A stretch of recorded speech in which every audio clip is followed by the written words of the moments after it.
آدمی کی دنیا میں خواہش ہے اور دنیا میں آدمی کی طلب ہے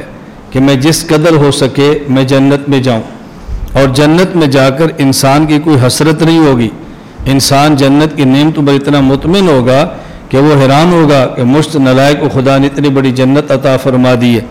لیکن جنت میں جا کر بھی اگر حسرت ہوگی تو ان ساعات، ان گھڑیوں اور ان وقت کی حسرت ہوگی کہ جو اس نے بغیر اللہ کے ذکر کے گزارے ہوں گے۔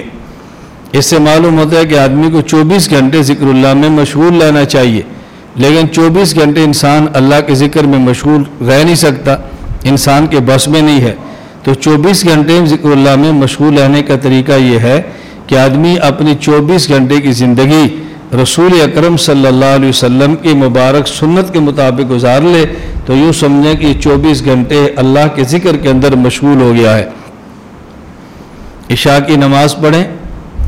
سورۃ الملک پڑھیں، سونے کے اذکار پڑھیں، سنت کے مطابق سو جائیں، صبح تہجد پڑھیں، اللہ توفیق عطا فرمائے، اگر نہیں بیدار ہو سکے تو سنت پڑھیں مؤکدہ 2 رکعت، اور پھر فرض پڑھیں فجر کے، تو یہ پوری رات انشاءاللہ العزیز اللہ کے ذکر میں شمار ہوگی کیونکہ سنت کے مطابق سویا ہے۔ اور یہ بات ذہن نشین فرما لیں کہ سنت کے مطابق سونے کا معنی یہ نہیں کہ آدمی عشاء کی وقت سے لے کے فجر تک اسی حیت اور اسی شکل میں سویا رہے جیسے شروع میں تھا۔ ابتدائی طور پر سنت کے مطابق سو جائے، جب آدمی تھک جائے کروٹ بدل لے،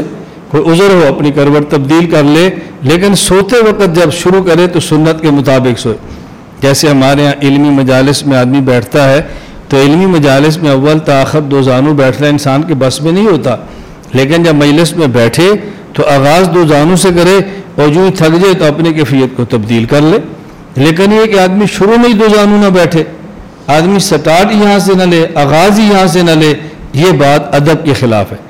اس لیے جتنا انسان کے اختیار میں ہے اتنا کرے، اور جہاں اس کے بس میں نہ اس کو چھوڑ دے۔ تو 24 گھنٹے کی زندگی کو اللہ کے ذکر کے مطابق گزارنا چاہیے۔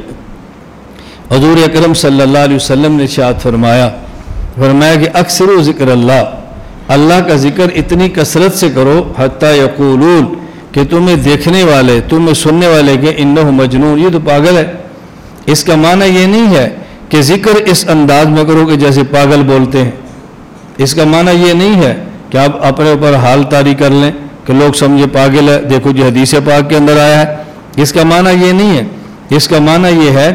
آدمی اپنی زندگی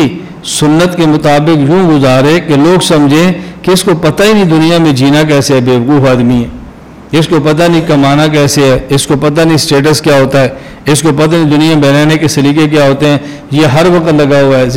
ذکر تلاوت دین سنت عبادت، اس کو کسی بات کا پتہ ہی نہیں ہے، یہ معنی ہے اس کا۔ وگرنہ یہ نہیں اس حدیث کے ظاہر کو دیکھ کر انسان جو ہے وہ ایسا حال طاری کرے کہ جیسے پاگل ہوتے ہیں، اور پھر وہ کہ جی حدیث پاک کے اندر آتا ہے، اللہ کے نبی نے فرمایا ہے، میں تو سنت پر عمل کر رہا ہوں۔